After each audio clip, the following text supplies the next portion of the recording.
Machine here, and you're watching Thorin's YouTube channel. 20-minute video for 2 minutes worth of content. Gold. Also, by the way, I just drank my Game of Sups. I always have my portion in the morning.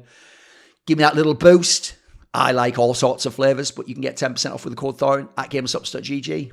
So all the people who I just want to say thanks for 10 years of 4,000 videos I've watched and all the laughs I had on stream and all this shit. Give you even 1 penny. Sorry, I haven't got any spare today. I've just got to quickly go to the station, avert eye contact.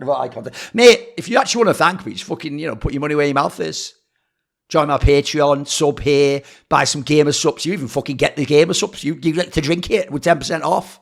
By the way, I'm not even joking. I actually used to be someone who drank normal energy drinks. They are shit compared to the powders. They're just so insanely up and down. Even the flavors are fucked up. The other thing is, when I got into the powders, I initially got in, I'll tell you a little story. When I used to be well represented by the agency that then fucking made E-League and then bought the UFC, because it bought a tiny esports agency me and Monty and Richard were part of, and then it got brought into this giant agency. When they got bigger, because initially I was one of the main marquee people in CS, they actually had all these mega sponsors to come with. So what they did is they brought a different famous energy powder, and they just said we're going to send you out a few tubs so you can try it out, and if you like it, then we'll work with them to see if they're looking to do some sort of a sponsorship or whatever. That's what they've sent it out for, to see what we think of it. Because if you don't know, think about the show Mad Men. It's a little bit like that, having an agency, isn't it? You're working and bidding for the contract and that sort of a thing, except in this case, they have the contract I want to give out, and then you're sort of right, what about this person? What about this person? You present their case. And I tried it all, and I never actually ended up getting sponsored by that person. So the point is, we got sent these energy powders, and I remember thinking, this is way better. And I used to actually myself just buy it and get it shipped from America. And then what happened was, I realised, that was obviously the main one. But as usual, in every area, you have the main brand that everyone knows. And then you have all these other ones. And people like Anders were working with some of them, and they were like, I can get my guy to send you one out. So I tried 3, 4, 5 different ones. And then I eventually came across Game of Sups. And I tried it. And what's funny at first was, this is because I wouldn't eat the type of diet I did back then. I first tried it, and I was like, because the first 2 they sent out was, I think I got acai berry and blueberry and watermelon ice, which are actually 2 of the milder flavors. I remember shaking it and going have I not shook this properly? It's not that heavy, is it? It's kind of a bit mild. It's it's a little bit subdued, the flavor. And 1, those are the most subdued flavors. But also 2, it's because it doesn't taste insanely chemically. The really famous brands, you can tell, sadly, that they're actually designed for kids, because they just have the kind of flavour that a fucking ice lolly would have, or some candies that are full of fucking E numbers and colours and never met a single actual natural item of food along the way. They was made in a fucking industrial plant, basically. So I realised, that's also why it's actually way better. I looked at all the ingredients. There wasn't any sort of secret shit that was fucked up. They all have their own proprietary formula, obviously. Even the caffeine angle, this is the best one I've ever seen. It a slow build up, really nice long plateau, and then just an easy taper off at the end. No crash, just an easy taper off. And I've always said this, I do 1 portion a day. And if at the end of my day, 7 p.m, 8 p.m, if I find I'm really tired, well, then that's because I've got some problems with my sleep, my diet. It's nothing to do with the caffeine. I've had my caffeine. I've used my energy for the day. I don't need more. So I'm not banging it pre-workout style 24/7. I'm not doing that shit. I just have 1 portion per day. So check it out. 10% off with the code Thorin at gameofsups.gg. What's great is people are going to do that classic thing where they go, you're just defending your friends. What do you do for your friends, by the way? Do you just go, fuck my friends? They're not popular right now, but fuck them. Let them die in a ditch. Because here's the weird thing about me. Because actually I don't initially meet these people as part of a social circle, I get to know them professionally first. My friends are excellent at their jobs, are really insightful and interesting people. That's why they become my friends. And then when they're my friends and I know these things and I know the behind the scenes of what they're doing, it's then very easy to defend them. And you know what? Here's the funny thing. You're thinking, but you just attack people. No, nearly always I respond, but I use Machiavellian tactics, which is, Machiavelli said something like, don't ever give a small injury to men because men remember small injuries. You have to give them such a great injury they can never respond or threaten you again. That's the philosophy I use, and it works like a motherfucker. So when people fuck with me, as I show you in the petty grievances section, I end them. And I always say this line, and it's the fucking greatest line of all time. They try to use lies to destroy me, and then I use the truth to destroy them. See how that works? Except the difference is they also can't destroy me. Sometimes I can destroy people. So in the case of people like Kassad, where people are going to tell me like, but you're just saying it because you're his friend and you know him. Like, no, you've got this all the wrong way around. The reason I work with him as a friend is because he was a brilliant person. He's someone where behind the scenes, you won't get this because you were just plebs on Reddit. By the way, that's not even a diss. How could you get it? You haven't talked to thousands of players. You can't message a player right now. What was the draft there? What were you doing there? Why is this player underperforming? You can't do that. So because you can't do that, you can only go off interviews, inferences, narratives. Now, I help build some of the narratives, but at the end of the day, some of them are wrestling storylines. Some of them don't always hold, do they? Some of them we all want to be true and they aren't. That's just another thing. Some of them we don't want to be true and they are. That's the way things work, right? But the difference is, you don't have the extra ability to find out about these people. It's why I knew the whole Boros thing was fucked up. It's why I knew Esperanto was. That's how I know Smoothie is a dickhead forever. It's how I know certain people are mad underrated as players. So, like Stiko, etc. So, when I get to know these people, I will defend them because I've talked thousands of hours of CS with them. Like, but Mal, the whole reason I knew to do Hot Take Point Me with Kassad is because I already knew he has a great mind for the game and he's got such a strong personal sense of I wouldn't say morality, I'd just say what he thinks the principles of CS are. Of course, he's going to backlash against both of us, but it's going to be funny because then Maui's trying to give edgy takes and I'm trying to give unique takes. It's a great mix, isn't it? So Kassad's one of those people from way back in the day who, if I went and talked to, he has encyclopedic knowledge of his teams. Only I have it of CS, but of his teams, as in, he could tell you, if you were like, I can't believe the way you played against that team in the quarterfinal 3 events ago. He'd be like, yeah, but if you saw on train, there was a couple of rounds at the end where we almost blew it and we had to win with D goals. So at the end, I can't take too much credit for that one. And then what about this round that Azza called? I didn't know he was that good as an IGL. Yeah, actually, that was one where we discussed and we had a bracket control and we said, if we do that, you just call it on your time, but we're just going to hit them hard every time. And they just couldn't hold up. He has one of those minds like that just breaks the whole fucking game down. Funny thing is, I actually feel I think he only did betting streams or something, and he's just done analysis. And the problem with analysis is this. I'm going to explain this to you in this stream. Analysis is just entertainment. Now, you stupidly think you're an expert because you watch CS, and that anyone whose opinion you don't agree with means they're not an expert and are wrong. So half the reason you watch the stream is to hate on the experts that are wrong. That's called hating wrestling heels. Remember, even if the wrestling heel's awesome at wrestling, you hate him, don't you? That's what you're doing. And meanwhile, the guy you like, I've seen this with fucking Bobski, because you like him, and you think he's wholesome and clean-cut and a babyface, that's a character in wrestling, you go, he must be the best at his job. I love the fresh look he's bringing to you. You just mindfuck yourself the guy's good, because you like him. In the same way as, I don't want to fucking blow any wrestling people's minds here. Some of the people who've been the world champion many times over weren't even close to the best actual technical wrestlers in the company. If this was a real wrestling, a Greco-Roman wrestling competition, they'd never win. Meanwhile, certain guys who never actually got to have the title very often, obvious example being Bret Hart in WCW, they were maybe the best ever. Funny how that works. It's almost like it's an entertainment product, not a traditional sport. And that's the same with desks. What I've always understood, what Tech Girl understands, what Richard Lewis understands, what Maui understands, is it's an entertainment product.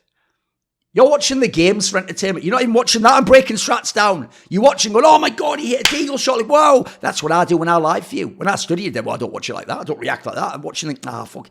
That's a nice shot, but why did the fucking other guy not back him up there? He had a flashbang as well. He's looking in the wrong direction. You're not doing that. Stop pretending you are, you frauds. You're just watching for entertainment. And that is not only totally fine, it is the most obvious logical conclusion. Do you think 1 million people tune into I Am Cologne and then tactically break it down?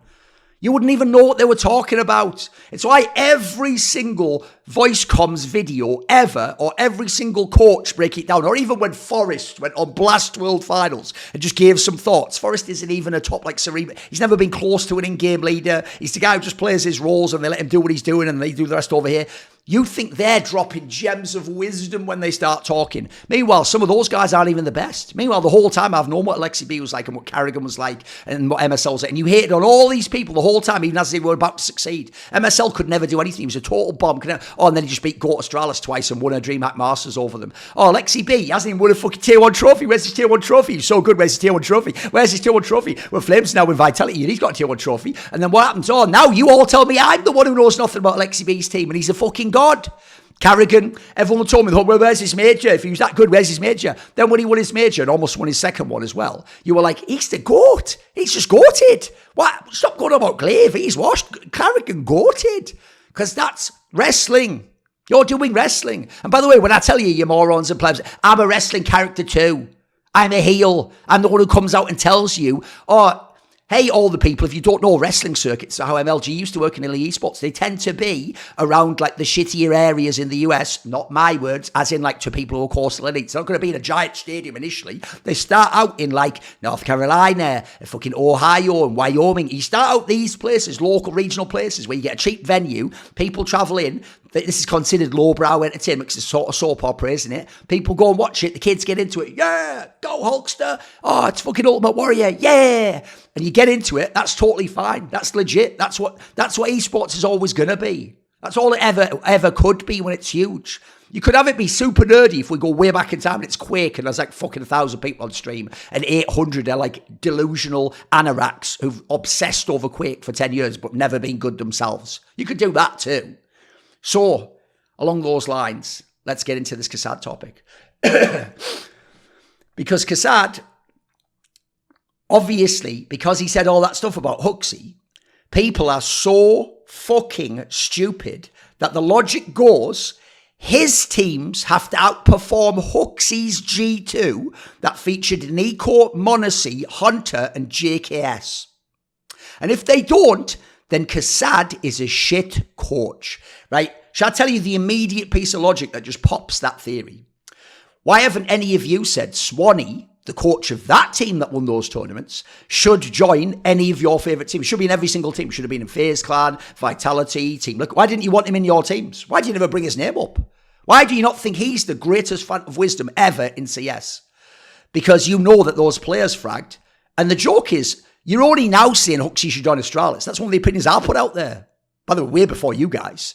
Now you're going, actually, maybe he should. Before that, a minute earlier, actually, Device is the best. He's really good and he proved everyone wrong. Because you're doing wrestling narratives. And it takes you a few times of hearing the thought till eventually it occurs, bubbles up in your brain again. And then when it bubbles up, you go, I had that thought. I agree with that. Oh, he's saying what I agree. Now he knows what he's talking about. So you guys don't want Huxley to join these teams. You didn't want Nexa to go join any other top teams. You didn't want any of this shit. You didn't want any of this shit.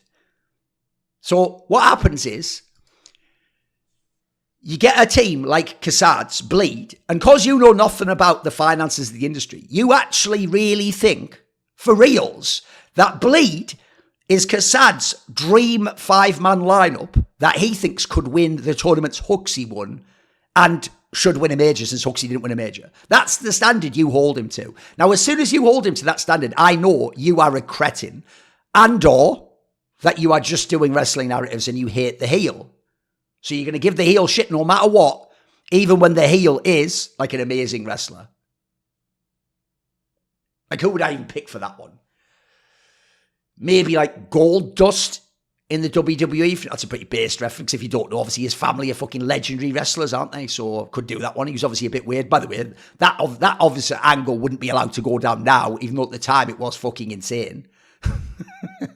So what you're going to see now is loads and loads and loads and loads of insane people on Reddit acting like if this team doesn't do insane performances, then yeah, Kassad utterly failed. But then we'll look at the context of who the fuck is Bleed. Let's do that, shall we? So we're going to start with this thread. 13 hours ago, has 118 comments and 1,166 points. It says, since this tweet, Kassad's Bleed have managed to not even reach a single quarter-final in a Tier 2/3 event. Failed to make the Shanghai Major RMR and have a 40% win rate. So let's look at the tweet. I think you've seen this one before. When Huxley got benched, because he hasn't actually technically been kicked, has he? It's just he's been spiritually kicked and he won't be playing for their team again. He goes, if there is a God somewhere up there, Huxley will land in a team that will play against us. Sooner the better. Now, the key thing to remember here is Kassad used to just think Huxley wasn't good enough to lead Monacy Eco and win big championships, like the Major, by the way, which is the ultimate goal. Yeah, it turns out they did actually win some other events with an insanely stacked roster. Then, the reason it turned to bitterness and hatred is because then Huxley, multiple times, tried to imply every analyst hating on him doesn't know what they're talking about. Like him, I tried to do earlier this year, but not as strongly. Like Stewie 2K does all the time. He tried to do that angle, and even worse, he came on an event, and he did that side-eye thing to Kassad, where he implied Kassad doesn't know about CS. Now, you could say some of that's pageantry, but I also think, actually, on some level, Huxley believes that, because he would go, if you attack me, then I'm attacking you. It's like, no, you've got to attack if it's justified or not, mate. So the reason that's insane is because if you're the analyst on the desk there being paid by ESL, you actually can't just go, I mean, I could have, but the other ones can't. You can't just go, shut up, Huxley, you idiot. What do you know? You got carried your whole career. In fact, bring some guards to carry this guy out of here. He couldn't walk on his own 2 feet. I'd do something like that, because that comes off the dome straight fire, and I can get away with it, because I was the biggest box office name in the history of fucking Counter-Strike analysis. I could do whatever I wanted at these events. I went to fucking E-League and changed all the rules of what you're even allowed to do and say, because I just had to, because it was me. And if I didn't like it, say you then, I'll walk and fucking go to the other competitor. I'm sure he'll like my style and want to work with me. Peace, bitch. That's why I came in and out of the biggest TOs whenever I fucking felt like it. And the only reason I can't now is because they're owned by murderous fucking Middle Eastern states. Yeah, can't really work with them, unsportly, or fucking Eastern European tyrants who have control over their whole economy and think that you should just be like a mafioso. You can never speak back to them. Oh, well, you'll find out, bitch. I'm speaking now on my YouTube and my Twitch channel. So what we're going to get into here is, that's the real reason why everyone's triggered about kassad. But I'll actually show you that way before any of the Huxley shit, people already were saying the stupidest shit ever about kassad. They just decided they do with everyone that they know nothing. Here's the quick rundown, right? So I know nothing because I was never a pro. In fact, if you want to lie, just say I've always been golden over every day of my life in every game. Or I don't even play or watch the game. That's the other classic one to say. I don't know anything at all. Now, what's funny is you told Richard Lewis, for similar reasons, he knows nothing about the game. All his takes are wrong. And as I've told you before, he used to sometimes ask Sean Gers and God B stuff, then use it to inform his own opinion. And then the same fan who would literally lick the bunghole of those guys and agree with everything they say said, nah, you don't know what you're talking about. That's wrong. You're just fucking wrong. That's not how big kind of Cloud9 operate. Because that's who these people are. It's wrestling fans again. Oh, that's right. So I don't know anything because I wasn't a pro. So you'd think you'd take that standard, and that would infer the opposite way around, right? Which is, I mean, the joke is, because Bobski was on Astralis, you actually see he probably does know about the scene and does know that. But then bizarrely, Bobski, who was nowhere near as successful in his career as Maniac, by the way, won a Tier 1 LAN over the Fnatic lineup and the LDLC, later Envious lineup, that won the next 2 majors. He won a LAN over those guys. And by the way, on Fnatic's home soil, in their home arena, the Globen, where later there was a major held in 2021. He was actually in majors, in the playoffs a bunch of times. He was in the semis once and narrowly lost to the NIP that you revere as having the first era in CS2. He almost beat them and made it to the final, might have won that major. That's Maniac's career. But if you don't like Maniac, it's just a fucking biased French fanboy just talking out of his arse and just protecting his friends. Well, he doesn't really know the game. He's a bit boring for me. Yeah, because it's wrestling. Your problem is he's actually going out there and he thinks he is Bret Hart. He's doing technical wrestling. Thinking, hey, they must love this, the wrestling fans. It's like, Maniac, my dude, that's not what they're about. It's why I told Maniac the whole time, here's your persona. You're not the guy who's just an expert. You're the professor. Your style is, when you explain something, you do it in a manner where we have to all listen with rapt attention, and you put some romance into it, and you wax lyrical on things, and you draw grand illusions, and you show the spiritual depth of Counter-Strike and the artistic genius of these players. You don't just stick to stats and stick to that. And then, you know what? All I'm going to say is, I told him it enough times. I think it's sunk in there. I think you've seen him develop his persona, and he's been fucking fire. I couldn't use him on Flashpoint. I did it for a year. But I'll tell you what, I think he fucking nailed it. Then you've got people like, I mean, the joke is Yanko actually does do tactical analysis, but because half you guys don't understand that level of the game, you're not able to notice that he's doing it. And you think, oh, that's right, but look at the rating, Yanko, it's a 1.02, mate. Like, what are you talking about? He did impactful entries and space creators. Like, where's the kills, mate? Well, look, the guy behind him got more kills, he's better. It's like, that's literally the dynamic of how, like, push-pull fucking entry style works. Well, you don't know that, so you just think Yanko, hey, what does he know about CS? What would he know about G2 with Nico and Nextra and all his friends and Hunter in it? Get fucking hell, it's fucking mental, innit? Then you have Pimp. Pimp. Like he'd ever know anything about CS, right? He was one of the first players from Europe to ever actually play in a North American team. He knows from inside what Team Liquid was like and what the NA scene was like. He lived there and he was one of the few people grinding every day. He's played all different roles. He's played AWPer, Star Rifler, fucking support player. When he was actually in Western Wolves, they were in 2 of the finals with that 87-0 NIP. They were 2 of the teams that were there. By the way, he was beating very games in Na'Vi, this sort of a level of team, Virtus Pro with Dossier, etc.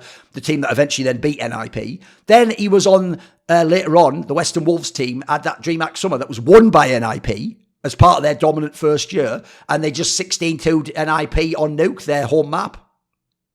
in their home fucking country. But let's not talk about pimp. I mean, oh, and by the way, then in 2016, he was like top 4 at ESL1 New York, massive stage event in the fucking Barclays Center where the Islanders and the fucking Brooklyn Nets play. But again, what would Pimp know? He's only been a top level pro. And so we get down this line where eventually, I'm not joking, if they did enough events and they were a little bit spicy, you would start hating on Kenny S and fucking Glaive and Guardian and Scream and Pasha and all the great players, Hiko, just cause you got triggered by their persona in wrestling and you decided, I don't like them, therefore they are bad, therefore what they do is bad, therefore they're never in any way good, so I'm also justified for not liking them. Haha, I will say everything they do is bad. Ha! Yeah, Simple's only won 1 major. Before, he hadn't won a major, that meant he couldn't be the GOAT. Then when he won 1, he's only won 1. Device has got 4. Because they always shift the goalposts. Because people aren't playing football. They're just playing a game where they get to decide, you lose every time. So it goes like that across the board for all talent. Doesn't matter how good they are. Kassad, by the way, we'll get to this later, took a Renegades team that was nothing. I never saw anyone ever even predict this team to make like top 8 in a tournament or top 4. Everyone thought they were also Rans who could maybe do something cool because they're Australian, innit? And they had a bunch of like foreigners no one even really cared about. And never was. And he took them. Could have been twice to the semis of majors in 2019, but eventually to the semi-finals of a major. And by the way, in position to potentially even go to the final, but they lost the first map close. But we'll get into that later. So what we're going to do is this thread, 13 hours ago, 118 comments, 1,100. By the way, that tells you right there, Kassad is one of the most culturally important people to Redditors of anyone in CS2. Even though he coaches a tier 2.5 or tier 2 team. Doesn't matter. Because of the Huxley shit and point made, he doesn't even go on ESL events anymore. He still just lives rent-free in their minds. They're obsessed with him. Not at the level they are with me. Obviously, I'm the ultimate Voldemort type character. The ginger man. Bad. But he's at the tier. Maybe Maui now, if I'm S plus tier, maybe now Maui's S tier. And maybe Kassad's A or A plus tier. I think that would be it. Richard Lewis, probably S tier 2. Actually, you know what? For the journalism, I guess he has to be S plus tier 2 with White, doesn't he? But I meant just like opinions about CS. So let's just look at this. 118 comments, 1,000 points, right? The same day, an hour before, so it was on the front page for loads of time, there's an actual piece about Paravision, a team playing in the qualifiers for the major, literally breaking the rules and having a banned coach in the room, more than one person in the room during qualification, and people like filming and shit. None of this stuff is allowed. It was proven, allegedly. And that has 28 comments 15 hours later and 300 points. And it has a 98% upvote. That means most people, by the way, don't even bother to click this thread. Because no one actually cares about rules, facts, analysis, the game. What you care about is drama. That's all Reddit's ever cared about. That's all they've ever cared about. I've shown here they don't give a fuck. In the same way as when there was that hate thread about me on the Bobski thing, there was also that thread about Taz literally cheating on camera, on stage in a massive game, and everyone was like, well, I guess it's just against the rules, give him a warning, whatever. Didn't have it all massive and saying up for. So just to show you the context there. Right, so let's get into this. So you go down, bleed, Huxley confirm. That's a decent joke. This is a decent joke too. Kassad realised the only way to compete with Huxley is also to get kicked. Because actually, that would be the banter line I'd use on Kassad. If I was on the event, I'd go with, you know the problem, Kassad? You've got to be careful what you wish for, mate. You said Huxley will land on a team that will play against us. Well, the joke is he's not on a team and he doesn't play at the moment. So you basically don't have a team and you don't get to play either. And you're never at the big tournaments. And then because you put sooner the better, well, yeah, I think you're there. You're there, mate. There you go. You got what you wish for. So pray to God. I don't know if you're Orthodox or whatever. Thank him for blessing you with what you asked for. But here's the problem. What you should sometimes ask for is what you need, not what you want. Then we'll go down here. Are you ready? This is where the wrestling fans come in. Are you ready? Kassad, stop edging the community and kiss Huxley on the lips already. So much love and passion towards his favourite Dane, right? A thing they do in the modern day because of the levels of degeneracy and invertedness we've now entered into in the online mainstream space, Babylon, as I call it. The go-to approach, remember, in the woke era, if you were to say, As a normal person, you're gay. And that meant something negative, like you suck, you're lame. That would be hate speech, they'd tell you. That's evil what you just did. But if instead what you do is you're someone who thinks you're on the good side, and then you don't like someone who would be like the kind of person who would have said you're gay, the go-to joke is, you're probably gay. Right? If being gay is a good thing, or just a totally normal thing, or just another alternate lifestyle, what would the gag be?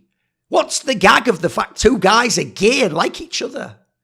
Well, the gag here is, it's actually what people used to do when you have a man and a woman who have friction with each other, right? But that's actually to do with how women communicate their feelings and why they would obsess over someone. If they're not interested, they'll stop giving attention to that person. They will ignore that person. So the logic goes, when you hear a man and a woman who are in a friend group keep arguing, you go, get a room, you two. Because in that case, actually, the normal friction and dynamic means it could actually be some sort of like sublimated, essentially sexual attraction, but then their personalities clash in some ways. I won't tell you who, but there's people on the scene I know that's happened with. They kept saying all this evil shit about me online. I went to events. They were just making mad fucking passes at me at like after parties when we've had a few drinks. And I'm like, fucking hell. But the difference is I know red flags and I don't shit where I eat. So I'll be like, I think not, thank you. I've got to go now. We're just going to the next place. Anyway, enjoy your drink. I'd just be off. Because you wouldn't even believe some of the fucking traps in this community. And then your angle here is, if he doesn't like Huxley, it's not that I don't know the story, like what I said earlier, or what Huxley's done, or the fact that he really wants Nico to succeed, he wants Hunter to succeed. Some of his actual friends in real life that he's known for years, he coached Nico back in 2016, almost 10 years ago. It can't be that. It can't be that. What it has to be is, Kassad has love and passion because he's gay and wants to kiss Huxley on the lips. What a hilarious post. 354 points. Hilarious, isn't it? Fuck, oh, what a great fucking line that is. Tell you what, if he keeps talking about many more, he'd probably fucking eat his arse out with fucking Jello. It's actually jelly, but it makes it funnier to say Jello because you idiot Americans call it jelly. And what we call jelly in England, where the English language was invented, is what you call Jello. So I actually just made that funnier for you, didn't I? Then we go down here. It already gets great here. Best part of Kassad. By the way, why does Huxley keep commenting on Kassad then? Is it because Huxley secretly wants to have a gay love affair with Kassad? No, you keep commenting on Kassad. Do you just desperately want to meet Kassad and kiss him and give him a marriage proposal? Oh, it doesn't apply to anyone else because you moved the goalposts again. So, best part of Kassad on Bleed, right, pause. I would say best part of Kassad on Bleed is easy. He took a team that was nothing. He's built it piece by piece, like a ship of Theseus, from totally nothing to gradually becoming like tier 3, entering in the tier 2, impressive win streak, getting a little bit higher to medium tier 2, then dropping down a little bit, tried a few roster moves, they haven't worked as well, and then at the moment, they're in a little bit of a slump, and we'll see where they go from there. All with incredibly cheap signings, without ever breaking the bank, not even going, because the Bleed owner did say he could, like, spend more, but he knows, like, you spend more right now, you might get, like, similar results, and you'll have just wasted $1 million, $2 million, which you all are fine with Team Liquid wasting that money, with G2 wasting that money, with OG. You're fine with these teams wasting millions and millions of dollars, because it ain't your money, and you don't pay a cent towards esports. So you just tell them, just go and build another fucking roster and buy all the... Why is Team Liquid not signing fucking Monacy? Why doesn't Team Liquid sign like Sun Pius from Falcons? Because you don't understand the scene and the industry. So you just give a stupid fan take because you're a wrestling fan. That's fine. We want you wrestling fans to shout at the monitor, to put your tweets, to put your Reddit comments. I just don't read them, or I read them to roast you for money. So... best part of Kassad on Bleed is I never see them play events, right? So the best thing about Kassad being on Bleed is this person's subjective experience. That they don't play events. Weird, if they don't play events, why are you obsessively making comments about them on the internet, mate? You just waste half your day. Remember, you're going to die one day. You have a finite lifespan. You're wasting your life just commenting on people you don't care about and don't want to see at events. But oh no, it gets better. And now I also never see Kassad on the desk. Win-win IMO. What's funny is, I could do it. I could open their thing and see if they've ever commented on a hot take point made, because this is the sort of loser I can tell. It's the opposite. Methinks the lady doth protest too much. They're just a hate watcher. They actually love us, but they love to hate us. That's a very key dynamic. The point is, I have a lot of fans. If you ever go to events, it's insane. But I have loads of people who love to hate me. Now, people actually who I think are good analysts who don't get hired for events, people are just indifferent. They don't give a fuck. So they just have a comment. They'll never even go in that thread. Could have 98% upvoted. They won't be in there. They won't upvote it. It just wasn't enough people did anything to it. So then, it becomes a hate thread. And when you become a hate thread, what happens is every loser jumps in to get their clout. Now, I'm going to explain a very simple phenomenon here because you're going to see it as we go. I'll later show you some downvoted threads where people that don't get upvotes, and you're going to think, that's it. It's just all the losers, mate. It's all the losers who would say that. No, what happens is you on Reddit don't identify who the person making the comment is. You just upvote based on if you agree with the sentiment. So what happens is a loser, typically some of them even have positive Reddit karma because they post a million stupid comments and yeah, they get like 10 downvotes for a bad one. It doesn't go anywhere in the thread. But then when they put the right hate comment, I don't mean that for hate speech. I don't believe in censorship like that. When they put a hateful comment, what happens is, because you agree with it, you don't look who they are and go, oh, it's a mentally ill person. I'll use RES to tag them and show that they're mentally ill and avoid them. You go, oh my God, oh yes, upvote, updoots. Think of those Thorin versus that I did on past years where I showed you insane comments, completely factually wrong. That'd have like 100 points or 50 points or something. Because it's just idiot circle jerking. So then this guy goes, just need Maui to co-coach, right? So we're talking about the failure of Kassad and Bleed. And then someone goes, what, is everyone hating on Kassad? Fuck Maui Snake too, eh? By the way, Maui Snake's not even ever been a coach. What? Like, it's just your fantasy. You may as well just put there, and I also hope Thorin's found swinging from a rope at the end of the day. Like, what are you talking about?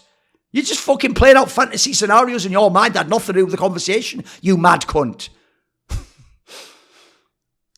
This guy who thought he knew everything, of course. Moses CEO. Fuck Moses, right? Fuck Moses, right? I mean, by the way, we're just hating on people. Oh, I'm going to say, well, I hate on her. I hate Moses. Bro, who the fuck hates Moses? Except the ancient Egyptians. And then this guy goes, I agree with the others, but Moses is cool. So that's all it was ever about. It's just what they don't think Kassad and Maui are cool. So it's not about what they've done. It's not about how good they are. It's not even about any of it. It's just about if you think they're cool. I thought Bleed was doing pretty good, and I was rooting for them. But then he signed Nexa, and everything turned to shit. Yeah, that's actually an accurate comment. I agree. So far, I mean, you are making it sound like Nexa's been there for like 4 years or something. Think how few events G2's played. Why are we acting like Nexa's been there for 6 months? I was told in all the other threads by the geniuses who never ever acknowledged Navi was fluky to win the major that the reason why Imma's good now is obvious. It's because they just had support for him and they didn't tell him negative comments. So are you going to support Nexa for the next 6 to 8 months and not give him any negative comments? I mean, by the way, I thought it was good that Blade supported Imma in that worldview. But now it's bad that Kassad supports Nexa. Make it make sense. Oh, wait, it doesn't. It doesn't make sense. You're just idiots. Cool. Bleed hasn't beaten a single notable team. By the way, ready for load-bearing words? Notable to him means I just get to decide if they're notable. So if I was to show they'd actually beaten a good team, he would then just go, they're not notable. And if I was to show they'd beaten another, he'd just go, they're also not notable. And what you'd find is, if he really wanted to, he could just make it so only the top 5 teams are notable. And then let's watch this. Let's watch this. Let's not pretend Nexa tanked them from a top 10 team to whatever the hell they are now.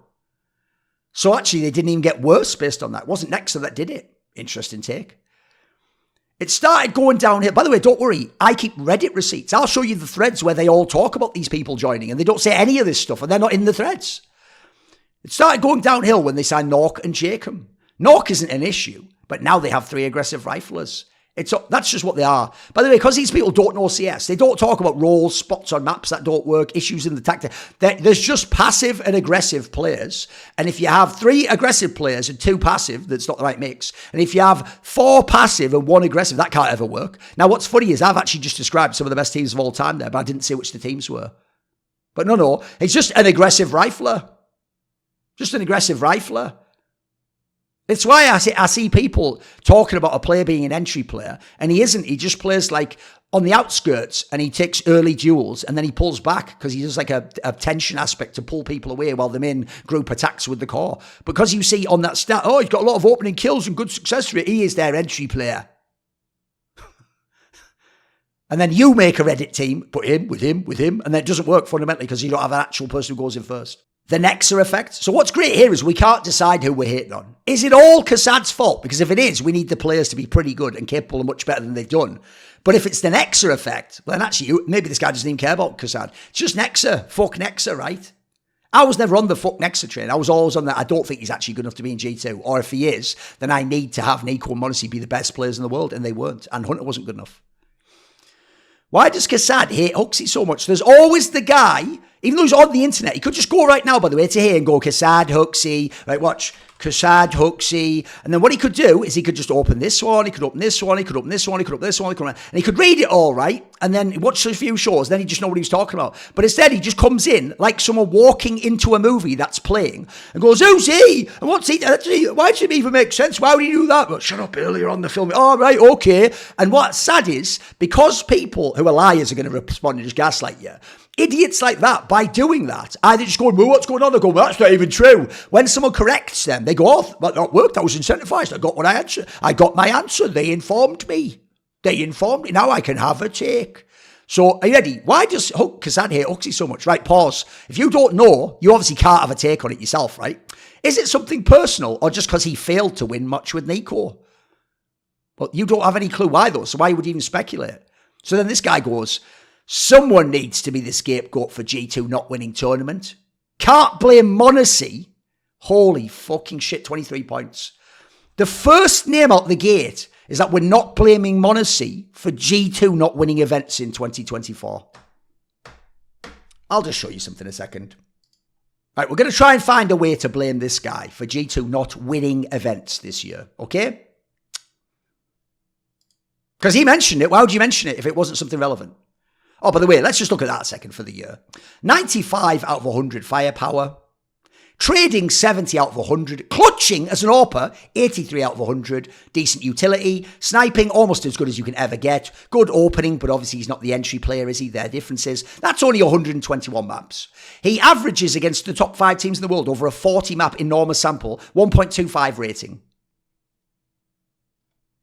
Let's go look at some events that he didn't, it's his fault they didn't win. So they didn't win Katowice. Well, fuck him. That's only some of the greatest numbers you'll ever see. That'll probably be like a top 5 performance this year. Then, to get them to the major, he had to play like prime simple. Zero doesn't almost ever do that, by the way. Then at the major, he played MVP level numbers. He was the best player at the major, over 14 maps. But it's his fault they lost that match and didn't win the game. Then at Chengdu, another insane performance. That'll be his fault they didn't win that tournament. Pro League, where he took a step down to just, sort of level that actually you see from people like, Device could do that against Na'Vi and they would win tournaments in 2018. But that's his fault, though. And over 20 maps, by the way. It's his fault they didn't make it further there. They won Dallas, and he did all this. But you know what? Yeah, it's probably Stewie 2K, not this guy carrying you. And then that's just a blast thing. Fact, they did really badly here. You know what? You could actually argue he was one of the main problems there. So we got 1 so far.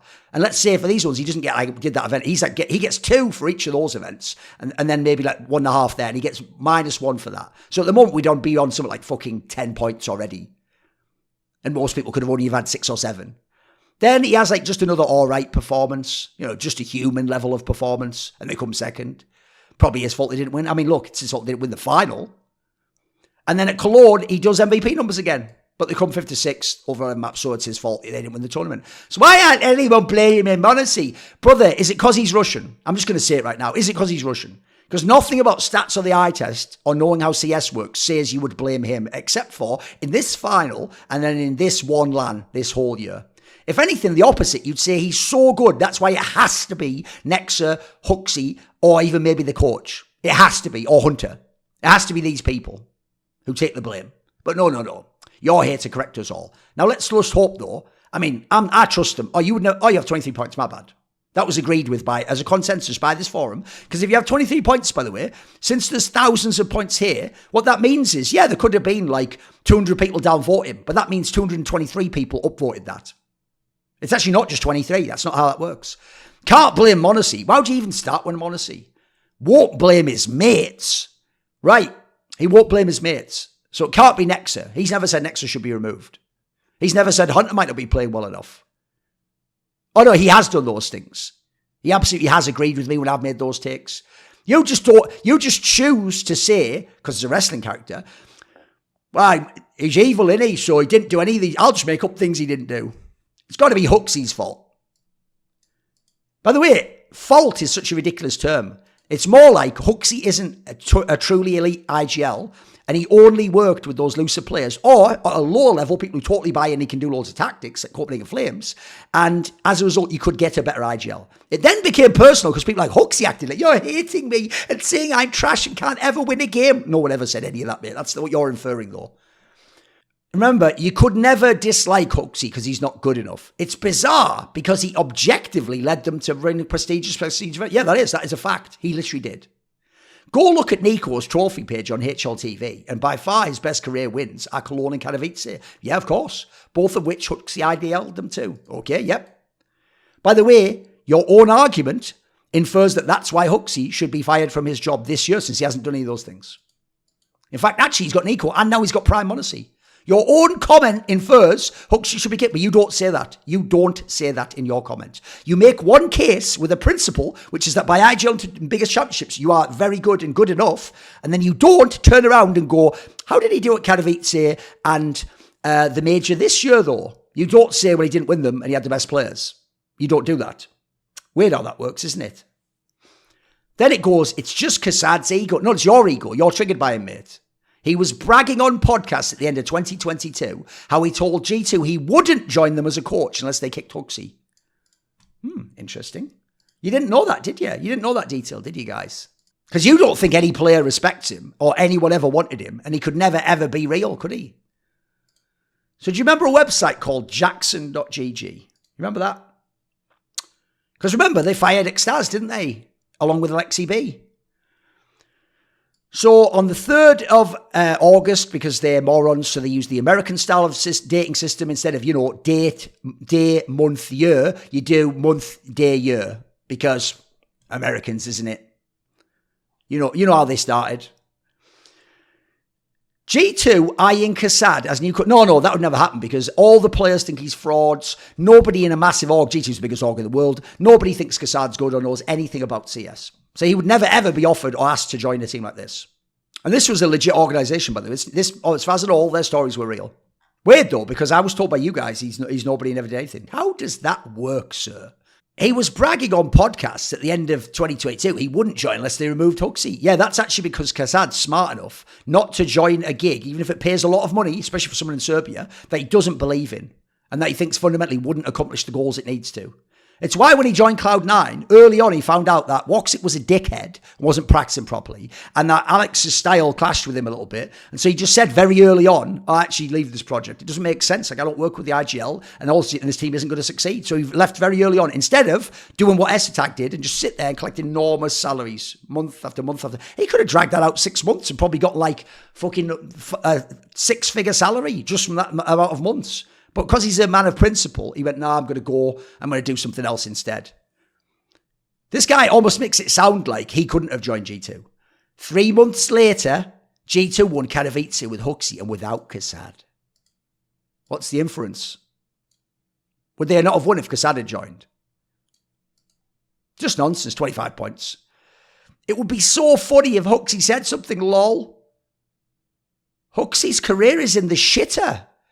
You are aware Huxley has such a big ego. He refused to go to, fucking hell, what team even was it? Great Gamer Legion, that could be it. Yeah, obviously it was Snacks, there you go. When Snacks joined, the premise was, and by the way, you're all saying Snacks did a good enough job IGL in that team that he got himself in a G2. Huxley wouldn't go down one level or half a level and go to Gamer Legion and prove he's sick and then get some players in like Kassad did at Bleed, improve his skills and then get back to the top. He was like, I'm just going to sit on the bench in a huff. Fucking bullshit, innit? Fucking bullshit, innit? But Huxley's your hero, so he can never be wrong. It'd be so funny if he said something.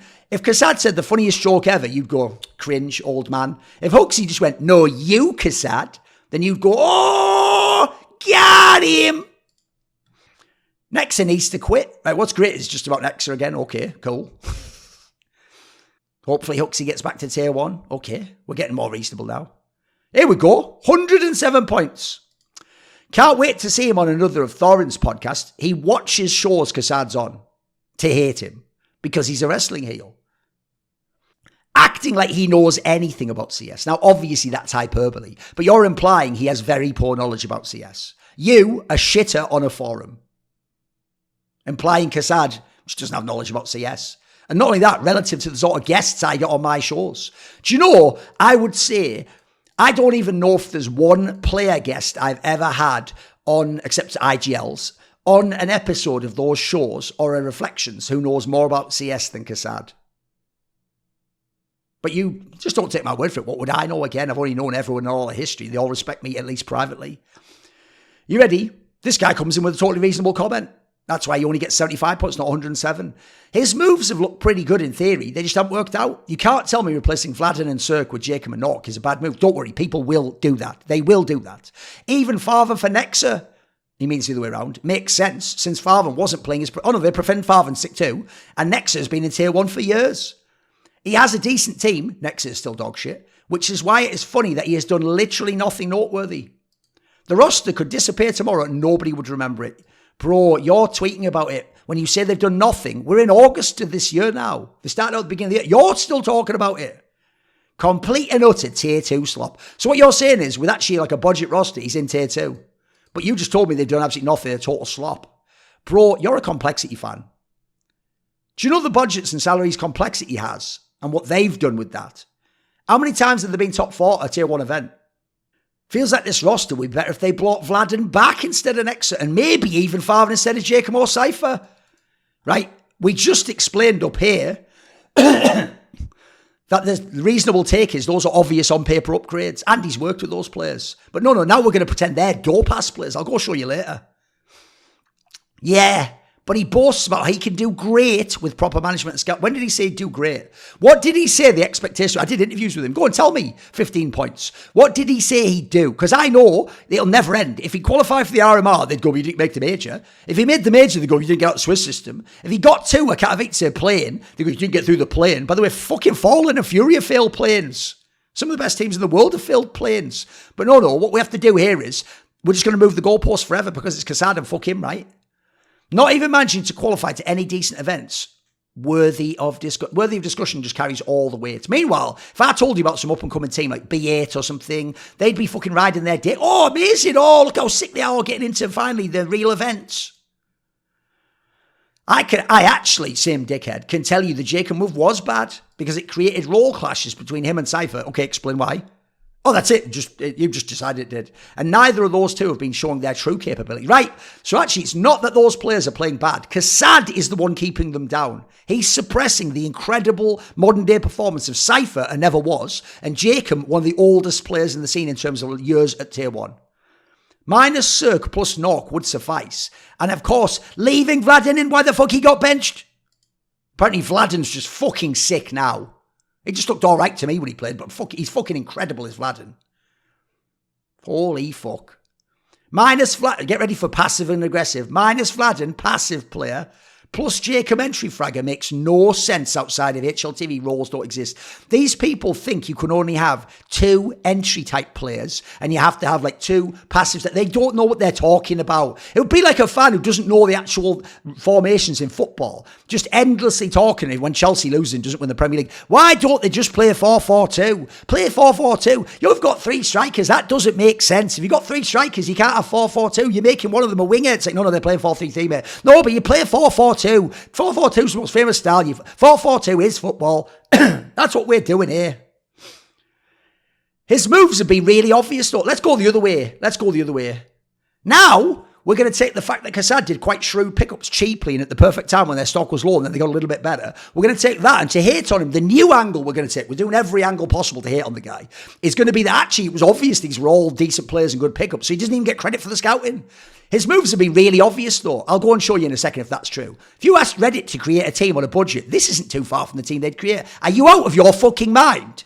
If you asked Reddit and said, hey, you've got a budget, make a team, these morons would go, right, Tabson, Jantares, fucking Ultimate, because they'd magically now pick him, even though they would have never picked him before, fucking JKS, and then Huxley IGL. And you don't know that, like, that budget would never pay for that roster. That's way too expensive, that roster. This isn't Championship Manager where you get to play with a limited money, mate. This is like Championship Manager, but you're in Division 2. And then you're trying to sign all the Premier League players. Like, why haven't I got enough money? What the fuck? I want to make my team that I want to play with. Yeah, that's what it's like to not be in the absolute best teams in the world like Real Madrid. You don't get the players you want. So no, now we're going to pretend it's obvious. Where's the ultimate pickup? Oh, fucking amazing. Right. So Ultimate, who has yet to ever actually do a playoff run at a tier 1 tournament, we're pretending is a bona fide 100% lock. He's a guarantee, like when Monacy came on scene, he's going to be a great player. And everyone who didn't pick Ultimate up or a player like him is a moron. Picking up players that aren't really obvious picks. I'll show you how none of them were obvious in a second. And he's the coach. He's the one that's supposed to get the best out of the teams. Which is it? Does Huxley get the credit for winning with his teams? So was it the IGL or was it the coach? I said before, you never say it's Swanee that did all that. You say it's Huxley, that's why he can't be kicked. Weird how that works, isn't it?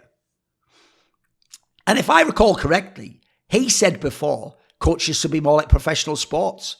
Well, in professional sports, it's more than often that coaches are blamed for teams' poor performances. Yes, because they understand idiot fucks like you have to blame someone. So they just come out and lie. I personally don't think that's right. I don't believe in lying. They come out and lie and say, yeah, it was all me, guys. Blame me. It was my tactics. It was my setup. I didn't use the players right. So you hate them, and then they know, right, I've protected the mental state of Cypher there, of Cirque, of Vladen, of fucking Nexa. That'll actually take some of the heat off Nexa.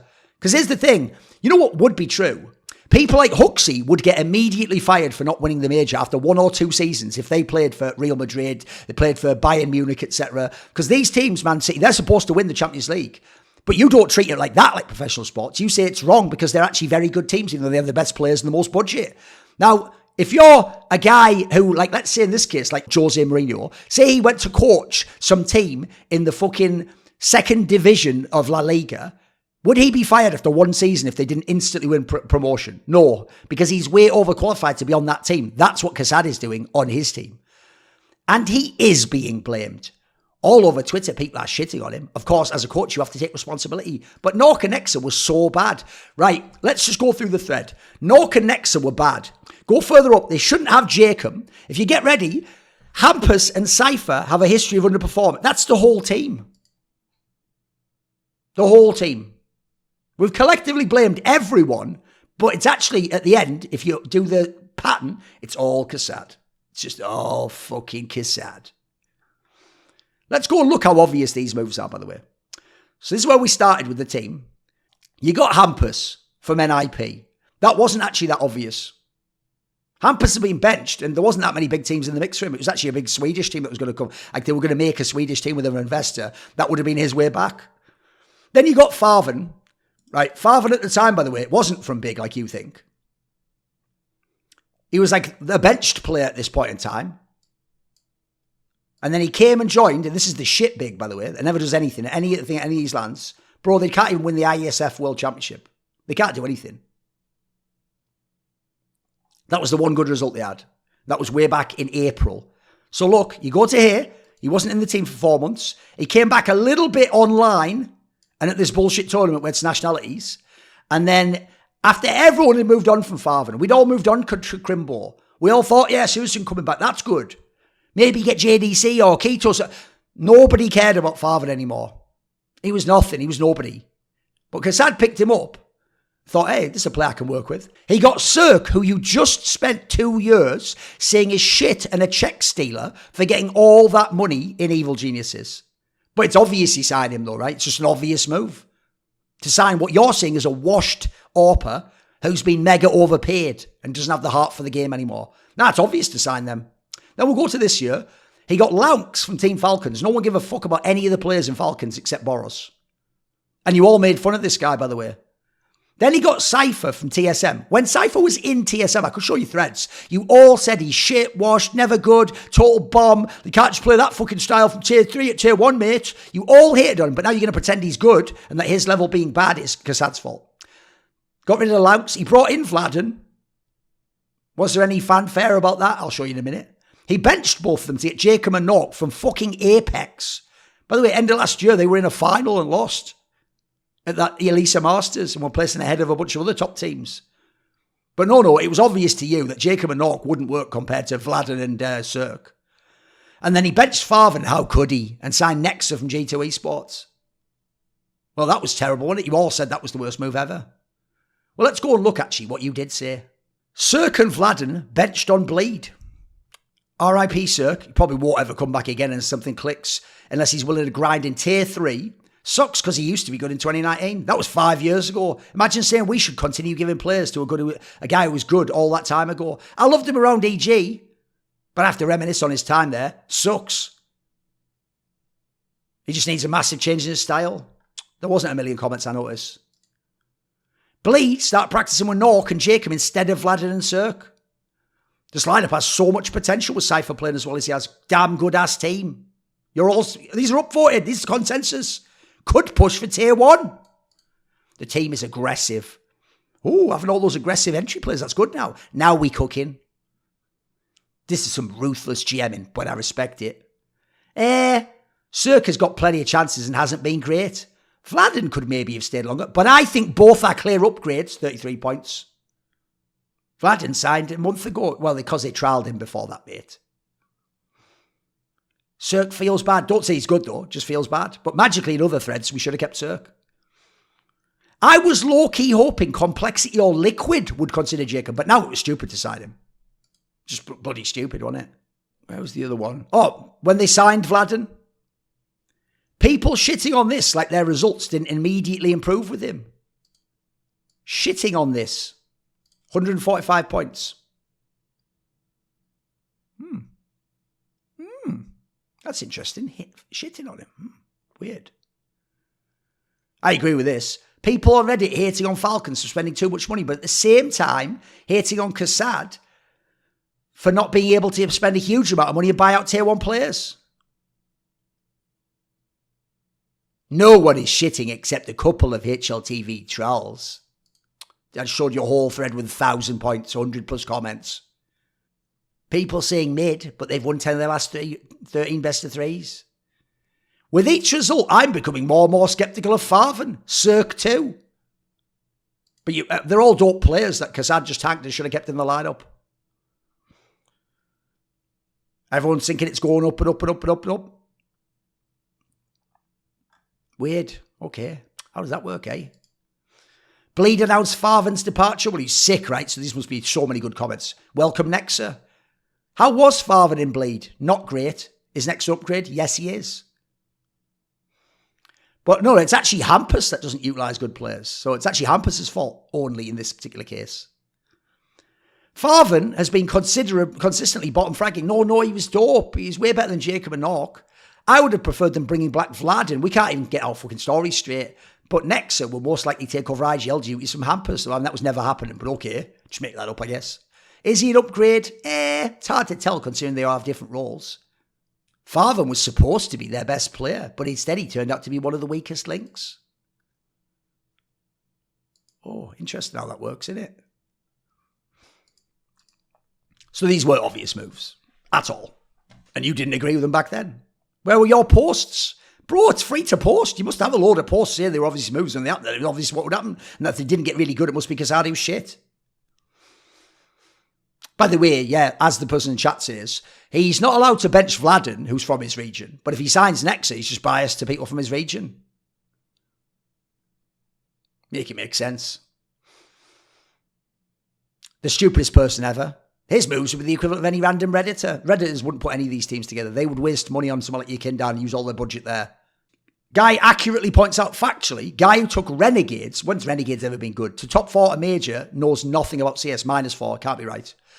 Because what happened 5 years ago translates to reality in 2024, but we're pretending Cirque is good and that Kassad's the problem.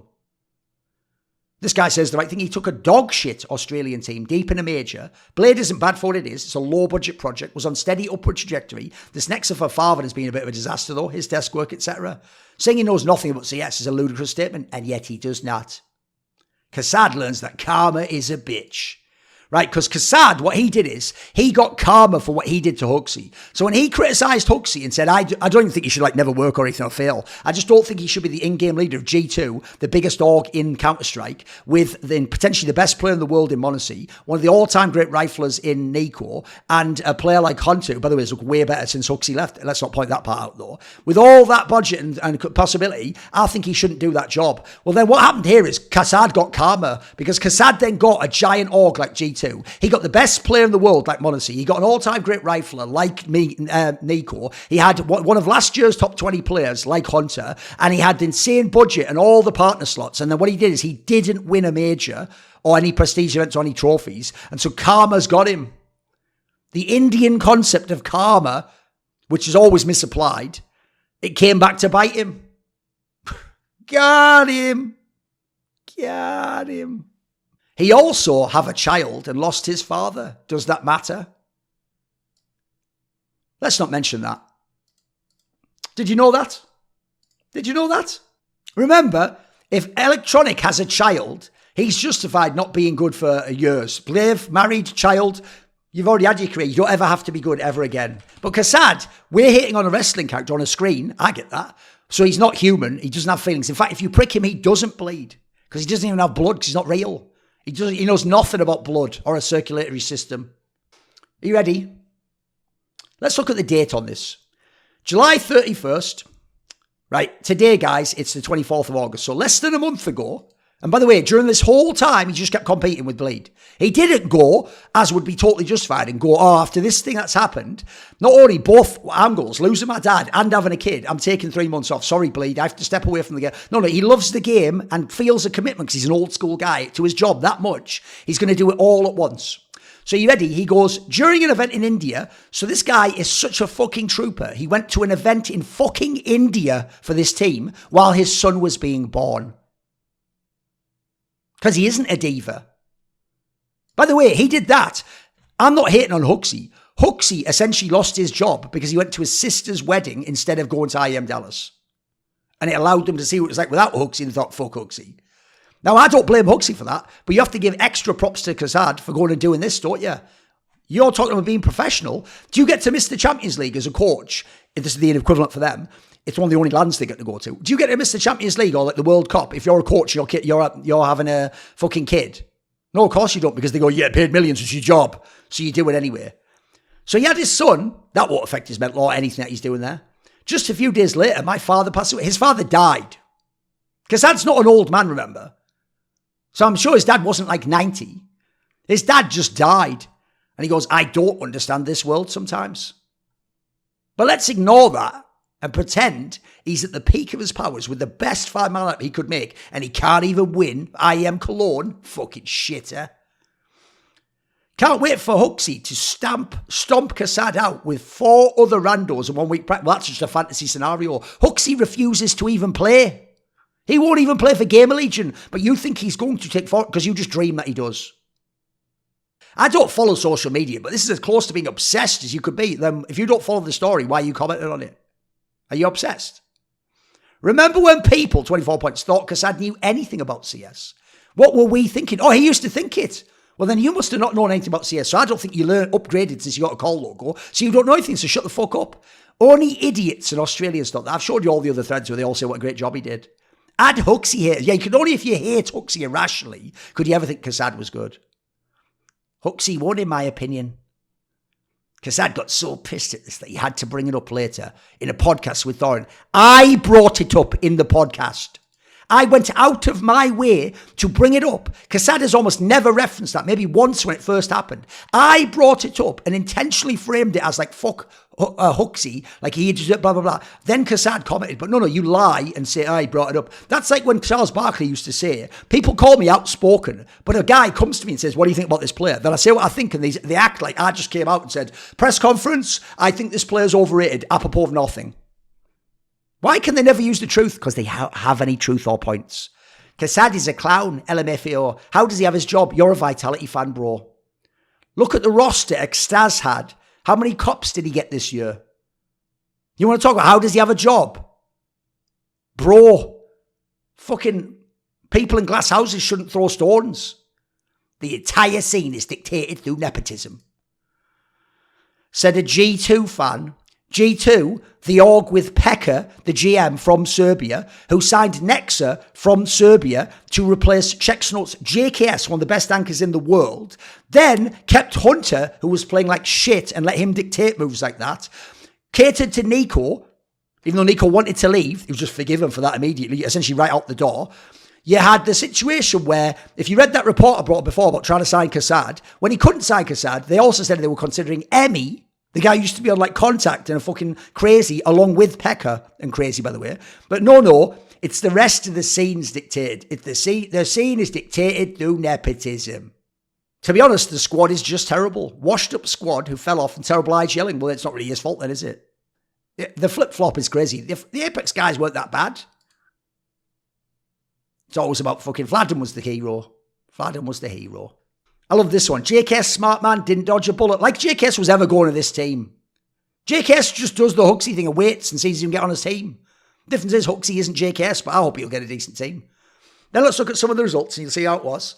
Game of Legion won. Barely. They barely won. By the way, if Huxley had joined Game of Legion, he could have been winning this. But he's too much of a pussy to put his stake in the game because he knows if he fails and loses, you will do to him what you're now doing to kassad and say it was never him and G2. He was just carried by necromancy and he was a bomb, which isn't even true. So he barely gets eliminated. In games, he was even, I think, leading him times in them. Fraggin's fairly reasonable. I mean, you just heard it like they're all shit. But actually, Fraggin's right there with people like Slender Nanu. Hampers is there with them. They're two of the main talents in this team that everyone tells me is going to be really good, by the way. Vladden and Farven kick for this. Big fuck up. Yeah, having Vladden and Farven would have beaten that team. 2-0, of course. Arrest Nexa on the spot. No, it's not Nexa. It's kassad, bro. Kassad Masterclass 101. This is the highlight of his career wasn't what he did with Renegades at the Major. It's this. This one match at an RMR, because he now failed, that's the masterclass of it. That's the masterpiece. You know those masterclass videos where Jose Mourinho explains how Inter Milan beat Barcelona? That's like this. Kassad should come and explain how he failed with this roster to beat a better roster potentially in Game of Legion. Easy for Slend. Oh, there's a really good player on there. No, it can't be. It's just that Kassad and Bleed are shit. I mean, Game of Legion is nothing, right? Game of Legion is nothing. Can't believe Nexa got another thing. Oh, it's never about Kassad though. It's suddenly about the player because you don't like the player. Do we give up on Nexa yet? I was watching, it's just a meme. I was watching Kassad. Bleed plus Huxley, who says no? Huxley, he won't join Game of Legion. He's not going to fucking Bleed, and they're not going to pay him what he wants in Bleed, I'll tell you that. And Kassad obviously now has a personal dislike of him, and him vice versa, so why would they ever work together? It's not a soap opera or a shit anime where you get to ship two characters because they're fucking tsundere towards each other. You fucking clown. Sports. Another Kassad victory. This lineup has no aura. Yeah, love to see Kassad eating humble pie by taking a Minnow team and trying to make them slightly better and build them from nothing. I wouldn't be surprised if Kassad gets outed. Why the fuck would he? He's the most valuable part of the team. He's the only reason they got these players cheap. They just spent loads of money on shitter rosters. Oh, that's right. You don't know anything about the scene. Navi fan. Bleed has huge money. I doubt they're spending a lot on this roster. I just hope Jacob ends up all right. Brilliant. Brilliant.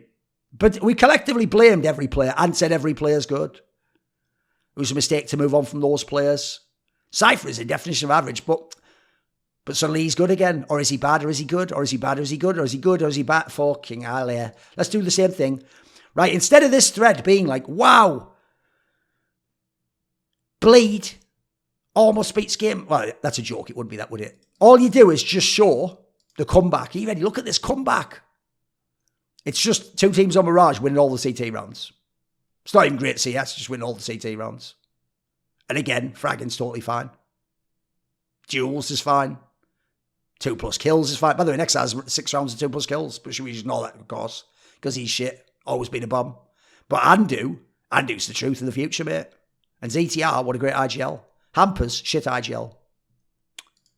Welcome to the mind of Reddit. Wow, would Huxley do this? Yeah, it's all about Huxley. Huxley's the reason why. Oh, it's because they didn't go to Game of Legion. It almost seems like they don't need him, mate. I mean, obviously they would be a way better team with him. Bleed was so close to closing these so many times. Yeah, they almost won the game. I don't know why we're pretending they got 16-0'd. I was watching Kassad. That gets 359 points to just repeat a meme. That's it. You just get all those points to doing that. Meanwhile, an entire post about cheating isn't that much. Anything that saves us from watching his expert analysis. Right, it would be funnier if you put expert in quotes, you cretin. I know we're supposed to hate on Kassad, but what happened to 2 of his main players? Nothing, mate. It's just Kassad. Stop bringing up players. Excited to see his Twitter. He just completely owned it in a way Huxley has never owned it, ever. Huxley's never come out and go, that's actually just all my fault, guys, that we don't win the majors. It is me. I take full responsibility. Please don't hate on Nico or Hunter or Monacy. Just make it about me. Can't wait for new snake and banter, because the logic goes that we will definitely bring up a point there. We just pick the points we talk about. And that we'll definitely just make up a concept that actually Bleed was good. Hating kassad never felt so good. At least he's honest about what they're like. He's honest about what they're into. But Thorin told me kassad, because he's hating on me now, you get 40 points. Knows what he's doing. And by the way, I never said, how dare Huxley do that. I said the reason it's bullshit is because Huxley then later made a tweet implying that kassad should qualify to the major if he's good, in the same way as kassad implied he should win the major with the best players in the world. I never ever said this opinion, but as usual, if you make up a fantasy opinion, well, because that would be great if I had said that, you could hate on it. You just get points for that too. Well, at least kassad got his job and made a job for a few months. Kassad has been backed with all the players he wanted. We just said in the other thread JKS wouldn't join. He couldn't get some other big name players. No. He got all the players he wanted. The investment has been huge. It hasn't. 28 points. There's been absolutely zero returns. This guy even gets it right. They got everyone at bargain value. Now Snake comes in. Not a huge investment, but he was doing well GMing. Having 3 aggressive riflers didn't work. I don't know much about Nork, but from what I remember, he's a pretty aggro AWPer. What world? He's playing off angles, for fuck's sake. Maui Snake actually follows CS. He gets 18 points for that comment, by the way. Just goes Nork was one of those passive AWPers in Tier 1. Why Bleed failed? It goes without saying Bleed is a huge disappointment by missing back-to-back majors. The reason why Bleed ultimately failed is because of kassad's ego. Let's rewind a few years to when EG was struggling and kassad got all his analyst friends to harass EG staff. So what actually happened was this. We pointed out, because behind the scenes, EG had done that thing where they signed Stewie 2K and signed Malik as a coach and then gave Stewie 2K too much power because they were going, he's won a major because they worked from CS. And then they gave him all the power and then they actually fired Malik because he couldn't get along with Stewie 2K, who's been a dickhead. Then they brought him back and then they just, eventually Stewie got kicked out of the team and he was wrong. All the teammates did not stand up for him. Privately behind the scenes, they all fucking sold him out and thought he was out of control. Then EG just had a bad roster that was overpaid. And when they were playing badly, when we pointed out, well, this team's really bad, and they'd fucked around kassad and gave him a million interviews and kept telling him behind the scenes, it's really close. I was even told by sources, yeah, we're probably going to sign him, kassad's mega. They had all these meetings, and at the end, they just went, nah, we won't bother actually, and just didn't go and sign him. Then when we criticised how bad they are, EG used to lose almost every single game online without any exaggeration. When we said they're bad, then the actual fucking physical therapist of the team came out and said oh, you didn't say that when you're trying to join EG, kassad, and then said stuff like, I love when white men are obsessed with me. Go watch my Thorin versus Gamerdoc video, and was basically when they won one result when they beat Heroic in that opener to 2023, then lost a bazillion other, 9 best of 3s after that and qualified for fuck all. Then that same person had gone how dare the analysts call out the casters, call out everyone, saying we all knew fucking nothing about the game. No, what happened actually is EG was a totally fine org that's really good, and then kassad just got me and Amawi and said, hate them, my minions. And then we just flew like the fucking monkeys in Wizard of Oz from the Wicked Witch of the West or whatever castle, and we just attacked poor EG. Kassad thought he knew how to run a successful T1 CS team. I'll show you that in a second, he did. Then a few years down the line, he got his chance with Bleed, right? We're now pretending Bleed is a successful T1 CS team. Bleed, I showed you before, didn't fucking exist. But no, they're a successful Tier 1 CS team. Then a few years down the line, here they go. At the beginning, things were a bit rough, but he had to assemble a team just a week or so before the qualifiers. Right, probably shouldn't instantly make it in then. Kassad gets a pass for that one in my books. Even a hater gives him a pass for that. But you all mocked him. Oh, Huxley, lol.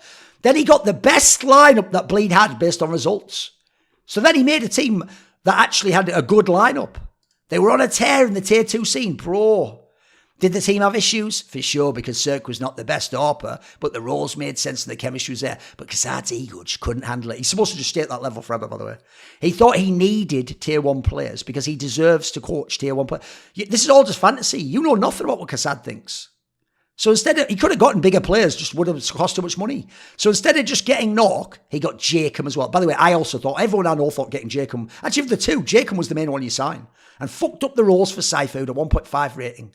The whole team. It could never be that Cypher was a flash in the pan back at Blast Paris Major playing a really gimmicky style, and then he's been up and down since then because he's an insane like entry style player who's trying to play like Donk, and it's impossible to do Donk things. That's why Donk's probably the best player in CS2.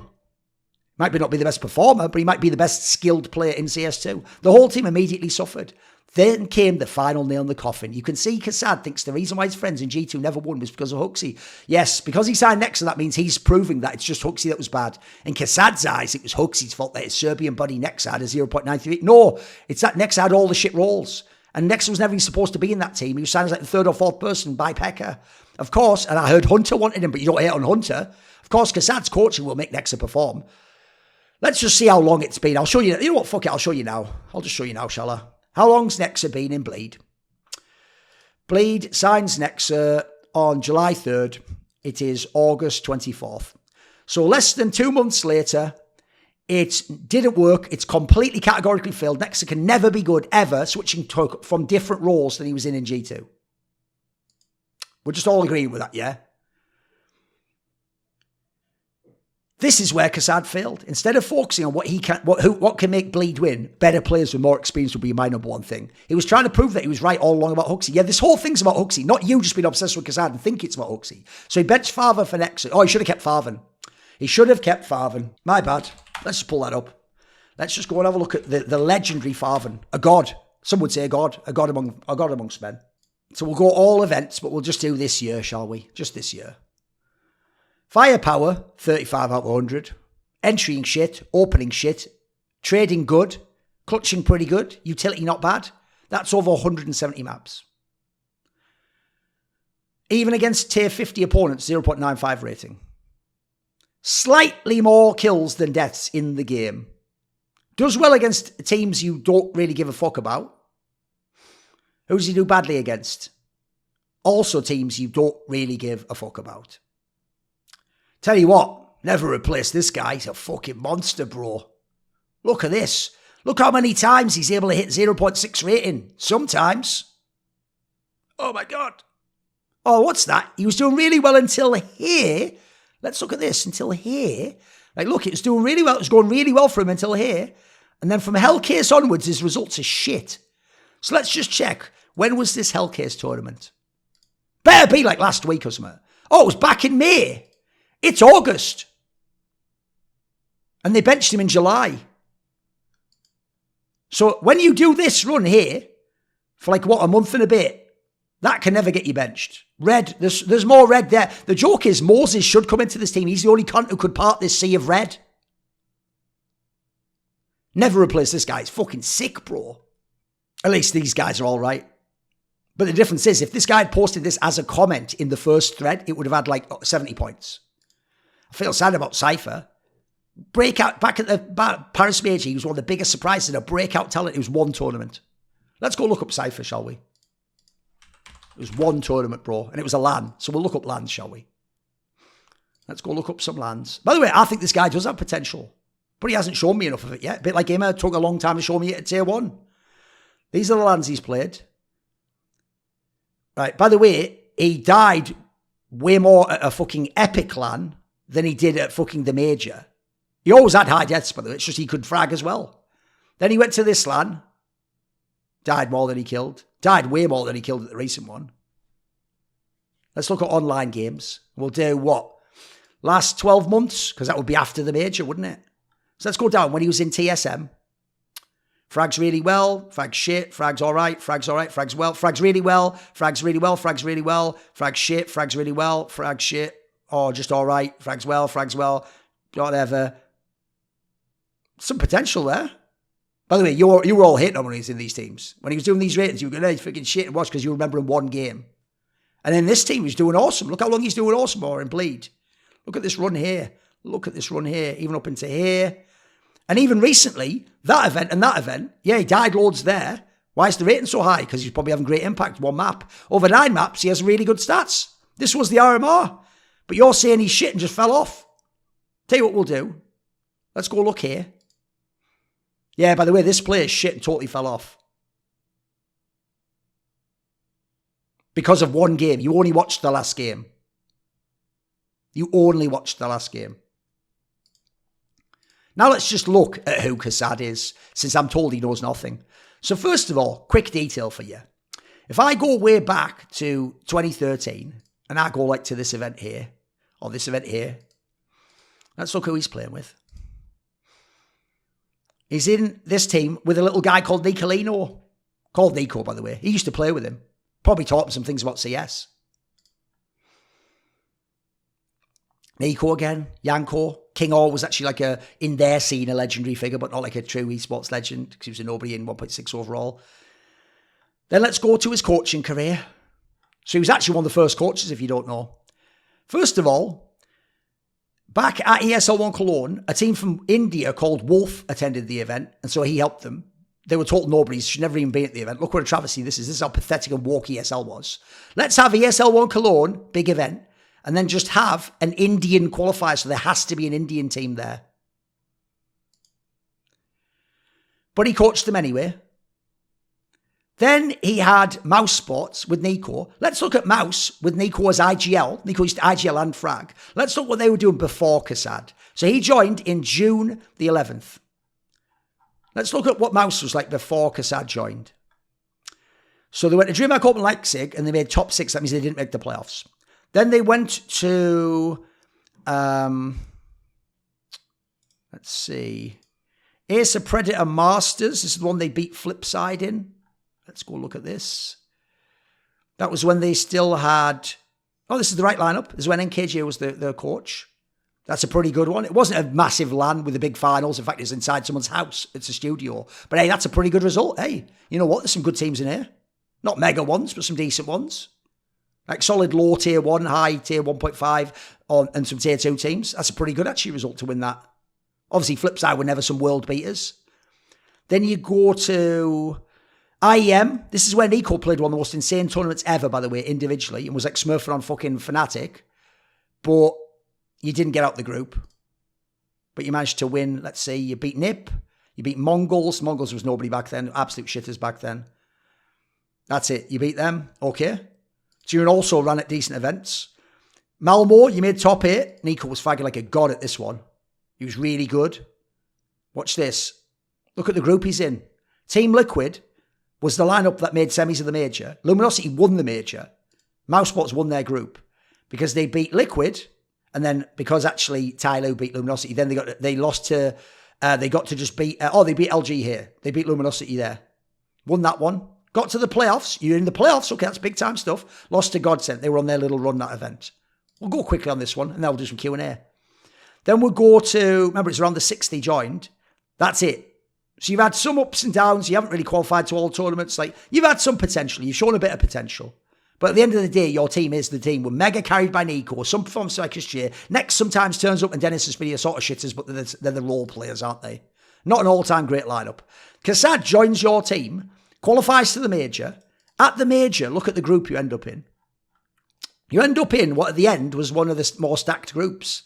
Like, this lineup wasn't good now. They failed the last major, but it's still envious. You still got like a bunch of big players on it. Like Kenny S and NBK and all those fucking people. You've got Team Liquid, who has Simple, who has a Smurf event and actually goes to the final of this event. You had VP, who goes to the semi, could have been in the final and was still one of the best LAN teams in the world. You lost in close fashion a VP on Train, one of their maps. You beat Envy on Train, and then Liquid beat you in a close first map and then beat you heavily on Mirage. And let's see. Let's just see. Just for funsies, let's see what happened in this game. Actually, Nitro fragged out, Elige fragged out, Simple fragged out. Nico did what he could. Spiddy and Dennis scores -18. Very hard group. But then you go home and you play E-League. And do you remember how this went? In E-League, they came through the last chance qualifier, as far as I remember. They got to the playoffs. They were facing Astralis. Now, Astralis at this point in time is only a few months away from kicking Carrigan and actually like winning the major, 7 months later or something. You 2-0 them. Astralis, one of the best teams in the world. You go and play VP. It's actually vaguely competitive. Look at these lineups. How could it even be at all competitive? You've got Dennis and Spiddy. And Christian go -19. Even Nico had a shit series.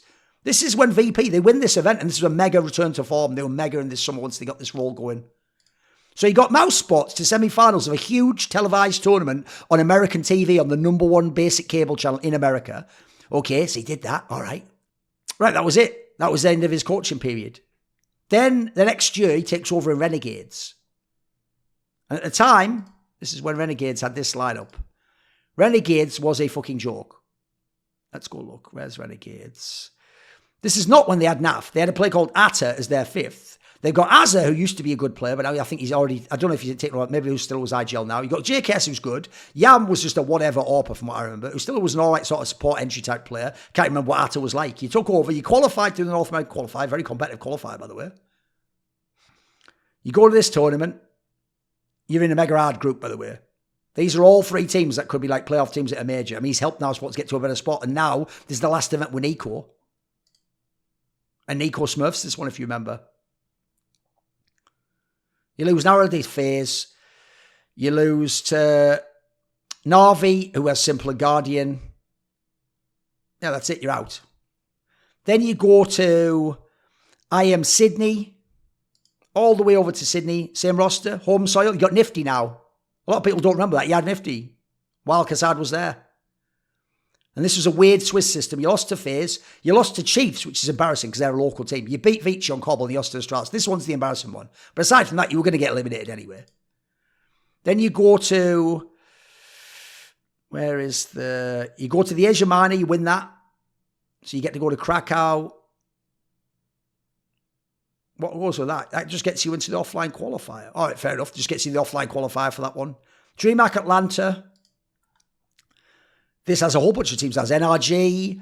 It has fucking Hellraisers with fucking Bondic, Dead Fox. This was a not bad team. It has Heroic with like Yugi, who at the time was good. They just come like top 4 at fucking Katowice or something mad. You have the godsend of all those players that are pretty good. You have Envious still got, this is actually the bad Envious at this point. You still got Scream and XMS and Six. You got some players, RPKs there. You got Misfits of Sean Gares, a bunch of, this is actually not even a bad lineup, mate. And in this tournament, you win the group. You beat the Misfits team of Sean Gares, much better roster in theory. You beat Hellraisers, comparable roster maybe. In the playoffs, you lose to Envious 2-1. RPK not happy have a mega series. You still haven't got mega players. You've actually got Nexa, fully enough, in this team. We'll skip forwards though. Then you go to DreamHack Masters Malmo. I'm going to guess you had a super hard group here. You had a group with Astralis, Na'Vi and VP, and you didn't even finish last. You actually beat VP. As VP was, coming out of their period. This is August, so I'm pretty much bad by now. And you're even playing Na'Vi close. Then you go to E-League Premier. You could have come last in this one, I'm guessing. Look at the group. You have FaZe, G2, Na'Vi. FaZe beats you. G2 smashes you. Fair enough. G2 Super Team, if you don't remember. Then let's go to, let's see, DreamHack Open Austin. We'll go quickly through these ones now. You come semis. You look at this tournament. There's way more teams that are better than you here, mate. This is the good mouse. This is Cloud9 that's about to win the major. Tempo Storm, that's not a good one. LDLC's not that great. NRG's not very particularly good. CLG's all right at this point in time. Big's on its way up. Godby, Lagia, Tabson, Neve. Next. Where do you come? Second in your group ahead of those teams. You lose to Big. Close series. Then you go to, you win the Boston Minor. You go to this event because then you get NAF. You get NAF in. Still don't have an insane lineup, but you get NAF in. And you play him like as a star. Still got Nifty. In your group, you only lose to VP. Then in the playoffs, you beat Hellraisers and then you beat Virtus Pro. Yeah, they weren't that great in theory, but this event is right after they made the final and almost won Epicenter against SK Gaming in that best of 5. So which is it? Are they always terrible? Are they sometimes good? Taz, playing like he did when he's a coach now. He actually used to be a good player, obviously. You won that event, by the way, over VP, so nothing there. Then you go to iBuy Power Masters. Let's look at the teams here, by the way. Right, if you look at these teams, you have Optic Gaming. It's not a bad lineup. They'd been going to pro leagues and doing like, I think you even made a playoff there. You had Team Liquid, who's made 2 international finals. CLG's just all right. Cloud9's about to win the Boston Major. Misfits for Sean Gares is like not a terrible team. They're sort of like a 9th to 10th team usually. And NRG's starting to get finally towards a real lineup. They got Sirkin. You win your group with the eventual Boston Major winners in and NRG. So you beat Luminosity and then you beat Cloud9. Then in the playoffs, you beat that Optic team convincingly. In the final, you lose to Cloud9. Barely on train. Then you go to IM Auckland. You barely don't get out the group. Let's look what group you're in. Probably that's the harder group, but you look at the group you're in. Team Liquid's a top team. G2's got a super team, mate. Admittedly, Gambit was the one that they've just lost Zeus, but Optic Gaming, I told you, is not a terrible team, and FaZe Clan's good. Who did you lose to? You lost, and by the way, you tied for third and just didn't get through on rounds one, it looks like, or head-to-head. Which was it? Head-to-head, maybe? Gambit. It's probably head-to-head. Yeah, it's probably the head-to-head. That's what cost you it. So if you'd have won 3 more rounds there, you're through. If you won that overtime game there, you're through to the playoffs. And he's doing that with this roster. Look at that roster. Only Naf is good and maybe JKS and Azza was all right. Then we'll go to next year. This will be quick now. Boston Major, they don't do very well at. Oh, what a shock. At some point, by the way, the next year, they have all these issues with the fucking roster. Then you go to Star Series, you make the playoffs, and you actually give FaZe a decent game. Look at the Swiss here. You lose to G2, you lose to Liquid. They're some of the top teams in the world, by the way. You beat Fnatic. They're the team that's about to go to like IM Sydney and stuff. Oh, that was a different year. They're about to win fucking Katowice and fucking whatever you call it, WSG, and beat FaZe. You beat Tyloo and you beat Hellraisers. You go to the playoffs. Because you get the hardest draw pretty much. You get FaZe, who's the number 1 team in the world at the time. You almost beat them on Inferno. Let's just keep going. IEM, we'll do these ones pretty quickly. IEM, Pro League. Oh, that was when he was working with the shitter team. Who cares about that one? We'll go, actually, no, we'll skip these ones. You don't need to see every result. You get the point. So we'll skip past. Basically, you have Renegades in the hunt. You have them in the hunt. They're making playoffs at events. That was the one when Nifty dropped the 50 bomb. You have them winning real matches and getting in the hunt of playoffs suddenly. Then let's go. Then you coach like Valiant, which was like a people like Emmy and fuckers like that, and I think even Hunter, etc. You go up, you come back to Renegades. Top 8 at this one. Wasn't a great one. That was the one won by Ents, but still you make top 8, you make playoffs. You go to here, you make semis and lose to Heroic. Heroic wasn't even a bad team. You go to playoff finals and lose to Mouse Spots. Mouse Spots is a good team. You win the Asia Minor. You go to the Major. Look at the Major, what you do here. 2019, this is the Major. In the Swiss system, you come 3-0. You beat a Vanguard later in the year. They're going to be in the finals of the Major. You beat NIP, who was still all right at the time, and you beat Ents 2-0. And Ents, by the way, goes to the final of this Major. Then in the next Swiss, you go 3-1. You beat Ents again. You beat FaZe, who's a very good team. Still, look, a good team, let's just say. You lose to Astralis, who wins this Major, and you get a map off them. And you beat Vitality with fucking Ziwu 2-1. Then in the playoffs, you choke a bit on stage and MRBR gets scored to semis. Skip forwards, because then they had all these problems with the roster where some people couldn't attend, like Gratisfaction or something. So you go to these tournaments and you have like whatever results because you're having issues getting your players there. And then you go to this tournament. You go to the next Major, don't you? And at the next Major, again, look at this roster. Is that an all-time great roster, guys? Am I missing something? How many of those players do you think get HLTV top 20? And you're playing against other rosters that do all the things in the world. Let's look how you do here.